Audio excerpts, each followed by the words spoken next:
केकरा बेटा देख के धीरज बांधब आ केकरा बउआ के गोदी में राख के खेलवे आ केकरा बेटा के ये बउआ बउआ कहबै आजौ केकरा बेटा के। अरे ई की बजावे छी रे? तब अपन वाला कुछ बनेने छी उ सुना।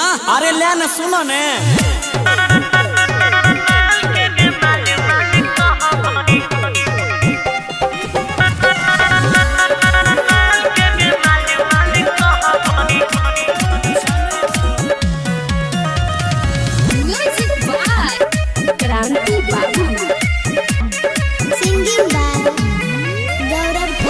जकरा के मनैली है कन्या कुमारी छोड़ के अकेला चल गेले ससुरारी